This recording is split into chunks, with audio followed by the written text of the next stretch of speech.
بوڑھے جوان مرد عورتیں سارے ہی پاؤں قبروں میں لٹک گئے، مگر سارے پیلے کپڑے سلا رہے ہیں، سارے ہی۔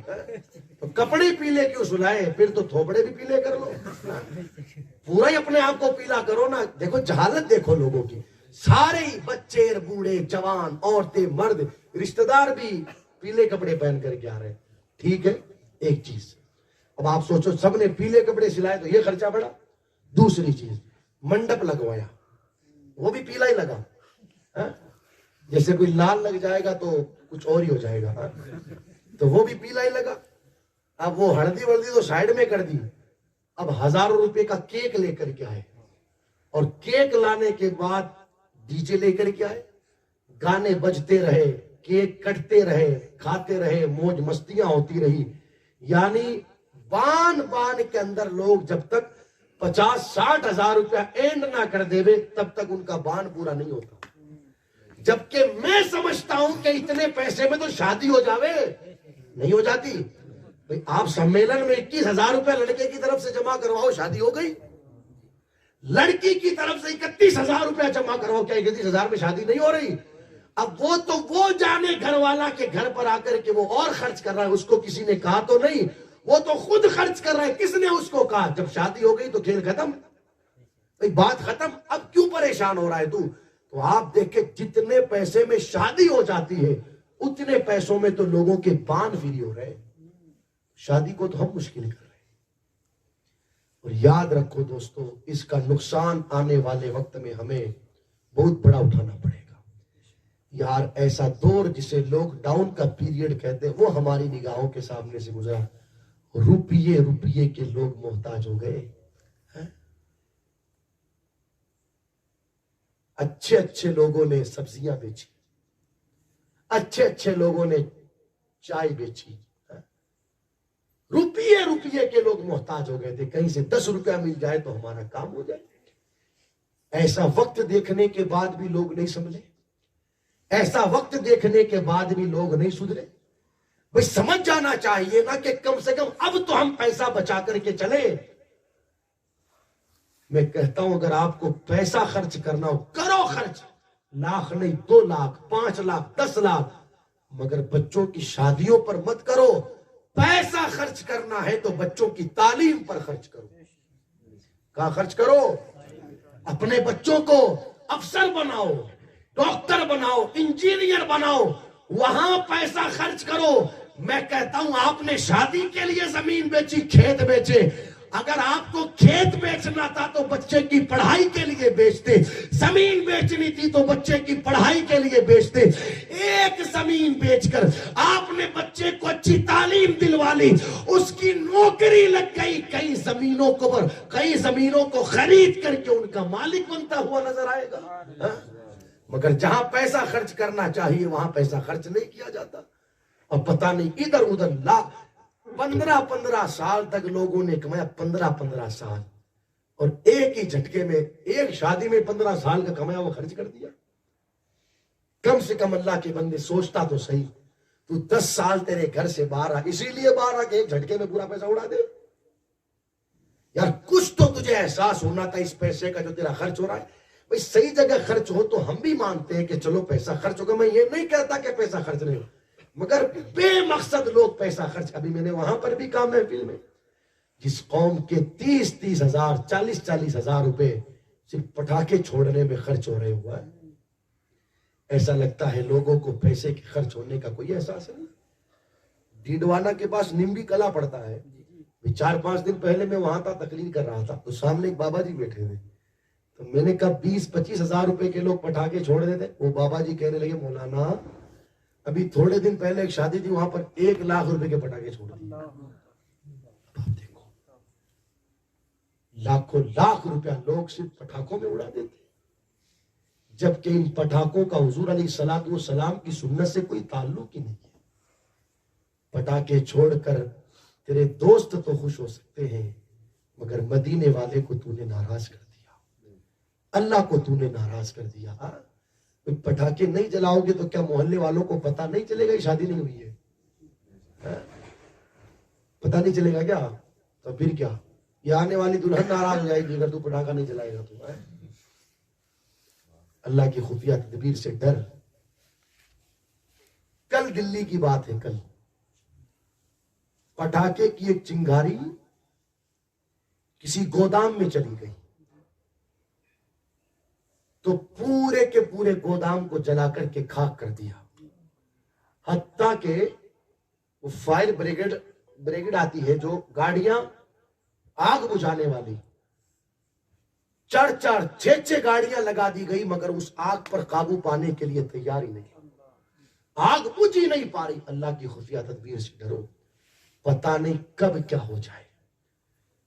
یہ پٹاخوں کی چنگاری کہیں ایسا نہ ہو کہ تمہاری خوشیوں کو غمی میں بدل دے. اللہ کے خفیہ تدبیر سے ڈرا کرے، ڈرے اللہ سے.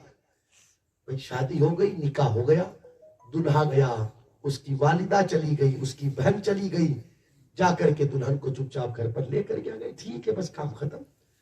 اب یہ پوری فوج دوستوں کی جمع کرنا اور ہا ہلڑ کرتے ہوئے گاڑیاں دوڑانا اور دلہنوں کو لے کر کے آنا اور محلے میں آ کر کے پورے محلے کی نیندیں اڑا دینا. رات کو 1 بجے وداعیاں ہو کر کے جب گھروں پر پہنچتے لوگ، کیوں کسی کی نیند خراب کرتے ہو یار. سیدنا ابو بکر صدیق رضی اللہ تعالیٰ عنہ کا دور خلافت ہے. ایک رجسٹر تیار ہوا، رجسٹر. اس رجسٹر کے اندر کام لکھے گئے، فلاں کام، فلاں کام، فلاں کام، فلاں کام. کاموں کے سامنے نام لکھے گئے، یہ کام اس نے کرنا، یہ کام اس نے کرنا، یہ کام اس نے کرنا. ان کاموں کے بیچ میں مدینہ منورہ میں رہنے والی ایک بوڑھی عورت کا نام لکھا گیا جو آنکھ سے اندھی تھی، آنکھ سے اندھی تھی اور ہاتھ پاؤں سے معذور تھی. کوئی اس کی خدمت کرنے والا نہیں تھا. ابو بکر صدیق نے رجسٹر تیار کیا، چلے گئے. اس رجسٹر کو جناب عمر فاروق اعظم نے کھولا، دیکھا ہر کام کے سامنے کسی کا نام لکھا ہوا. سننا غور سے، مگر اس بڑھیا کے نام کے سامنے کسی کا نام نہیں لکھا. اس کی خدمت کوئی نہیں کرے گا. عمر فاروق اعظم نے سوچا عمر کوئی نہیں کرے گا تو کیا ہوا، عمر اس کی خدمت کرے گا. صبح کا سویرا نمودار ہوا. عمر فاروق اعظم اس بڑھیا کے گھر گئے، جا کر کے دیکھا تو سارا کام بھی ہو چکا ہے، کھانا بھی پک چکا ہے. بڑھیا نے کھانا بھی کھا لیا. جا کر کے کہا مائی تیرے گھر پر تیرے علاوہ کوئی نہیں، کس نے آ کر کے تیرے گھر پر کھانا بنایا، کام کیا؟ اس نے کہا آنکھوں سے اندھی ہوں یہ تو مجھے بھی پتا نہیں، مگر کوئی آنے والا آتا ہے اور آ کر کے پابندی سے میرے گھر کا کام کر کے چلا جاتا ہے. سیدنا عمر فاروق اعظم نے سوچا اگلے دن رات کو چھپ کر کے پتہ لگاؤں گا کہ کون رات کے اندھیرے میں آتا ہے. چھپ گئے. ایک نقاب پوش آیا. آنے کے بعد اس نے بڑھیا کے گھر کا کام کیا، کھانا تیار کیا، اسے کھانا کھلایا. جب جانے لگا نا وہ نقاب پوش تو عمر فاروق اعظم نے پیچھے سے آواز لگائی، اے آنے والے رک جا تو صحیح، کون ہے بتا تو صحیح. نقاب ہٹا کر کے کہا مجھے دنیا ابو بکر کہتی ہے. سبحان اللہ. کیا کہا؟ مجھے دنیا ابو بکر. اب آنے والا جملہ سننا. عمر فاروق اعظم کہتے ہیں کہ جس وقت صدیق اکبر اس گڑیا کے گھر پر اس کی خدمت کے لیے آئے تھے تو پاؤں میں چپل پہن کر کے نہیں آئے. کیا پہن کر کے نہیں آئے؟ پاؤں میں چپل. سننا اس جملے کو غور سے، پوری تقریر بھول جانا مگر اس جملے کو یاد رکھنا. کیا کہتے عمر فاروق اعظم؟ چپل پہن کر کے نہیں آئے. تو عمر فاروق اعظم نے کہا ابو بکر بات کیا ہے؟ بڑھیا کی خدمت کے لیے آئے ہو یہ تو سمجھ میں آیا، مگر پاؤں میں چپل پہن کر کے کیوں نہیں آئے؟ جناب صدیق اکبر کہتے ہیں چپل اس لیے پہن کر کے نہیں آیا کہ کئی میری چپلوں کی آواز سے کسی کے نیند میں خلل نہ پڑ جائے، کسی کے آرام میں خلل پیدا نہ ہو جائے. یار جن کے بزرگوں نے اتنا خیال رکھا لوگوں کے آرام کا کہ پاؤں میں چپل اس لیے نہیں پہنی کہ چپل پہنوں گا تو آواز پیدا ہوگی اور اس آواز سے کسی کی نیند خراب نہ ہو جائے. آج ان کے ماننے والے ایسی بے شرمیاں بے غیرتیاں کرتے ہیں محلوں کے اندر کہ سونے والوں کی ساروں کی نیندیں خراب ہو جاتی ہے. کئی بچے بھی ہیں کئی بیچارے بوڑھے بھی ہیں, کئی بیچارے بیمار بھی ہیں. ہمارے اس کام کی وجہ سے کتنوں کی نیندیں خراب ہو رہی ہے. اس لیے سمجھو دوستو, سمجھو ان ساری باتوں کو. خوشی ہمارے گھر میں ہے, بہت اچھی بات ہے, مگر اپنی خوشی کے چکر میں کسی دوسرے کو تکلیف کیوں دیتے ہو؟ ایسے ڈی جے بجائے لوگوں نے, نہ خود سوئے نہ محلے والوں کو سونے دے. کسی کا دل دکھا کر کے آپ کبھی خوش نہیں ہو سکتے. یہ بات اور ہے کہ کوئی آ کر کے نہیں کہتا اس لیے کہ کہے گا تو مانی نہیں جائے گی, یا اسے ڈانٹ کر کے بھگا دیں گے, چل تیرا کام کر چکا بھگا دیں, یہ بات اور ہے کوئی مگر دل دکھتا ہے لوگوں کا, بد دعائیں نکلتی ہیں دلوں سے. یار یہ کیا لگا رکھا ہے کہ 5-5-6 دن ہو گئے نہ خود سوئے نہ دوسروں کو سونے دے. کسی کا دل دکھا کر کے آپ کبھی بھی خوش نہیں رہ سکتے. اگر خوش رہنا چاہتے ہو تو دوسروں کو خوشیاں دو, دوسروں کو دکھ دے کر کے آپ کبھی بھی خوش نہیں رہ سکتے. اس لیے سمجھے ان ساری باتوں کو. شادی ہے تو شادی کو آپ شریعت کے دائرے میں رہ کر کے کرے, کوئی منع نہیں کرتا. اچھا پہنے, اچھا کھائے, اچھے سے رہے, کون منع کرتا ہے؟ کوئی منع نہیں کرتا. اور میری ایک گزارش یہ رہے گی, نکاح کو سستا کرے. کیا کرے؟ آسان کرے. یہ مت سوچے یار برادری والے کیا سوچیں گے, اس کے پاس پیسہ ہی نہیں تھا. تو سوچیں گے نہیں تھا تو دے دے, وہ دے دے. ایسے اگر ادھار لینے جاؤ تو 5 روپے جیب سے نہیں نکلتا ان کے چکر میں تو پریشان ہو کر کے پھر رہا ہے. دیکھو دوستو, جب دکھ کی گھڑی آتی ہے نا, کوئی ساتھ دینے نہیں آتا, کوئی ہمدرد نہیں بنتا. تو ایسے لوگوں کے چکر میں خدا را آپ اپنی زندگی کو خراب نہ کریں, بچوں کی زندگی کو خراب نہ کریں. کیا عمریں ہوتی ہے یار, 12 سال 15 سال, باپ پر قرض ہو گیا, اب پڑھائے کہاں سے؟ قرض چکایا, بچوں کو پڑھائے. 12 سال 15 سال کے بچے, میں اسی محلے کی بات کروں, کوئی چائے کی ہوٹل پر کپ پلیٹ دھو رہا ہے, کوئی شادیوں کے اندر تھالیاں اٹھا رہا ہے. یہ مسلمانوں کے بچوں کی حالات. گوداموں پر کوئی مال جھڑکا رہا ہے. کیا عمر ہے یار 15 سال کی, کیا عمر ہے 14 سال 13 سال. اس عمر میں تو اس بچے کو پڑھنا چاہیے, مگر باپ نے اتنا قرض سر پر کر لیا ہے کہ کہاں سے پڑھے بچہ. اس کو تو کچوں کے لگائے جا رہے, جا پیسہ لے کر گیا, جا پیسہ لے کر گیا.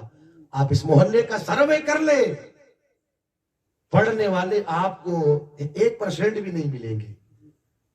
سب لگے پڑے ہیں, بھاگو بھاگو ادھر ادھر کمانے جاؤ. خدا کی قسم رحم کھاؤ اپنے حالات پر, کم کھا لو کم کھا لو, مگر اپنے سر پر بوجھ مت رکھو.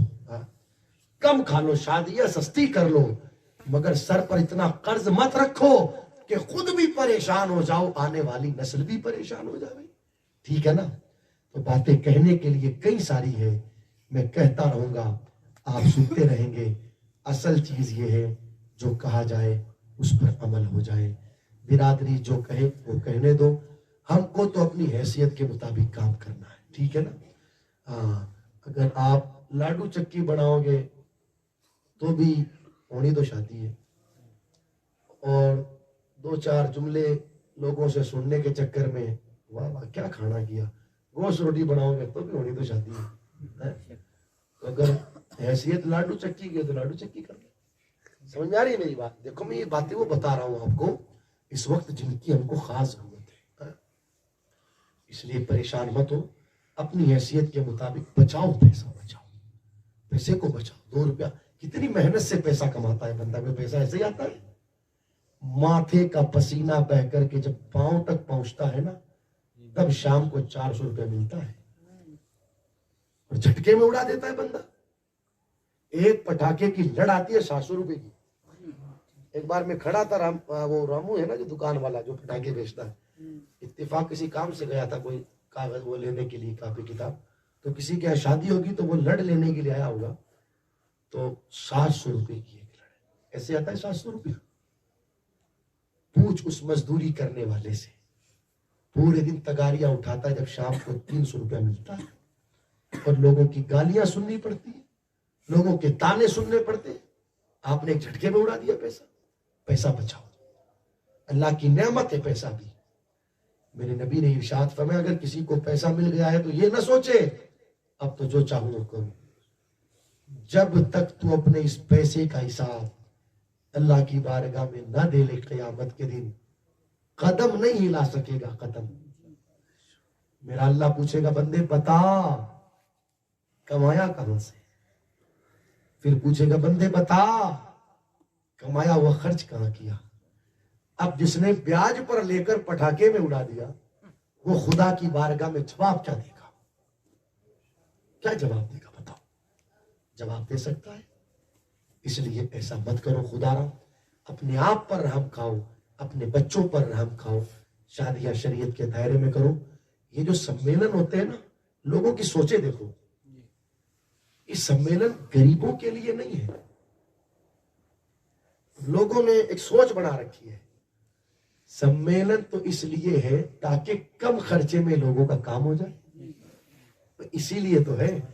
لوگ سمجھتے ہیں کہ سمیلن, آپ مجھے بتائیں, یہاں تو چلو پھر 21,000 31,000 لیا تو جا رہا ہے, ورنہ آپ مجھے بتائیں حضور علیہ الصلوۃ والسلام نے اپنی بیٹی سیدہ فاطمہ کا نکاح کیا سرکار مولا علی کے ساتھ.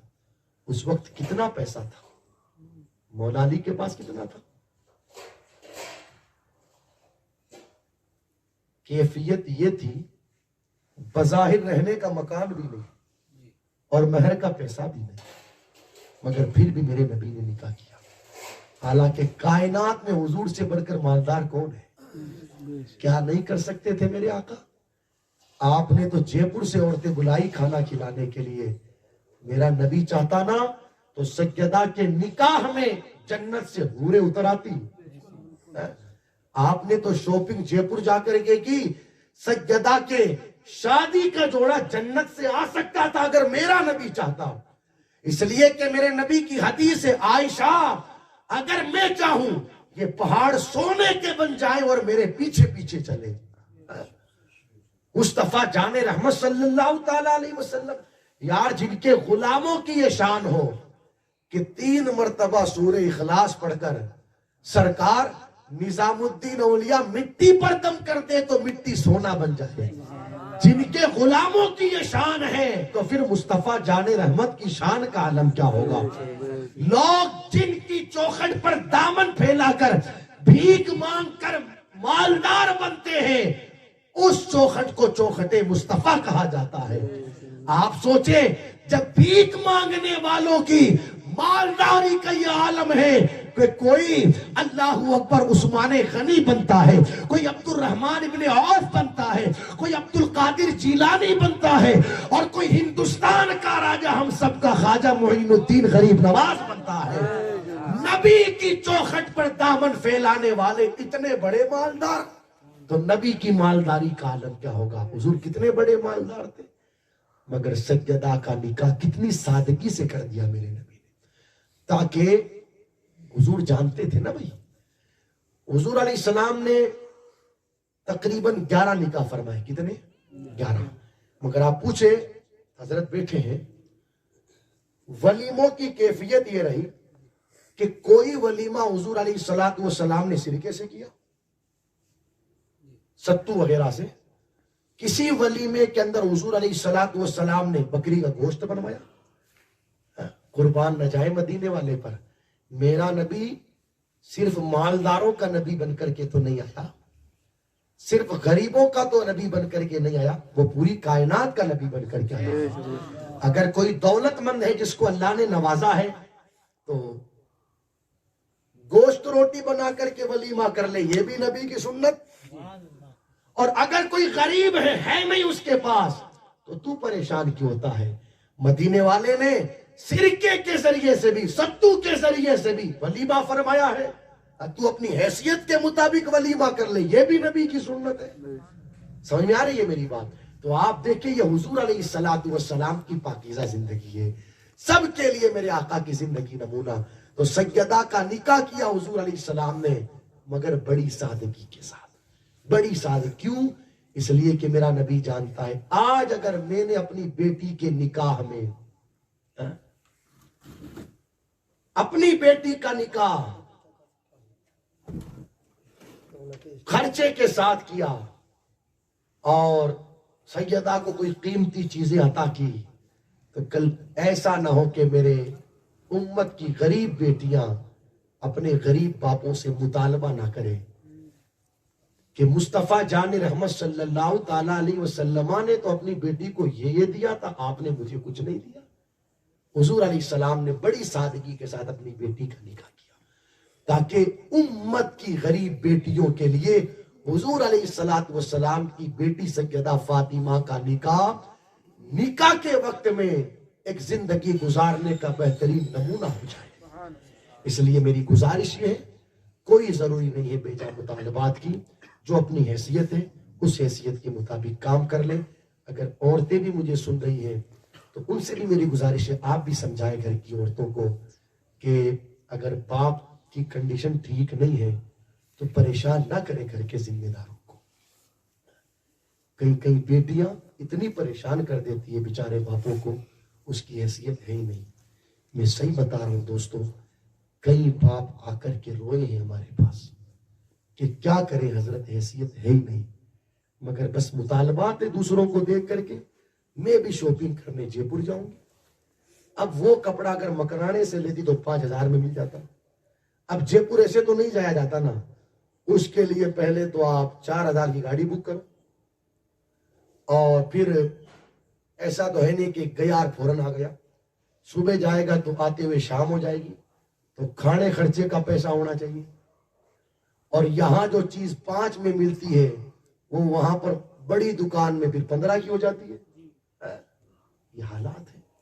اب اس بیچارے کی کنڈیشن حیثیت 2,000 کا سوٹ لا کر کے دینے کی نہیں، حالانکہ پھر بھی وہ کر رہا ہے، مگر اس طرح اس سے مطالبات فرمائشیں کی گئی کہ اس کو پریشان کیا جا رہا ہے، مگر اس کو تو کرنا ہی پڑے گا نا۔ اب کیا کرے وہ اپنا دکھ کس کو جا کر کے بتائے، اس کو تو کوئی سمجھنے کو تیار ہی نہیں۔ حالانکہ میں سمجھتا ہوں باپ کو جتنا بیٹی سمجھ سکتی ہے کوئی اور نہیں سمجھ سکتی۔ بیٹی ہر اعتبار سے جانتی ہے کہ میرے باپ کی حیثیت کیا ہے، اس لیے کہ باپوں کی تجوریوں کی چابیاں بیٹوں کے پاس نہیں ہوتی، بیٹیوں کے پاس ہوتی ہے۔ باپ کا اگر کسی کو پیسہ دینا لینا رہتا ہے، اس کی ذمہ داری بیٹوں کے ہاتھوں میں نہیں ہوتی، بیٹیوں کے ہاتھوں میں ہوتی ہے۔ سمجھتی ہے بیٹیاں میرے باپ کی حیثیت کیا ہے۔ یار اس بیٹی کو تو سمجھنا چاہیے کہ میرے باپ کی کنڈیشن کیا ہے، کیوں پریشان کروں میں اپنے باپ کو۔ ہاتھ جوڑ کر کے کہے بیٹی اگر شادی کا موقع آ گیا ہے اپنے باپ سے، میرے باپ تجھے میری خاطر پریشان ہونے کی ضرورت نہیں، جو تجھ سے ہو سکے اپنی حیثیت کے مطابق تو کر دے۔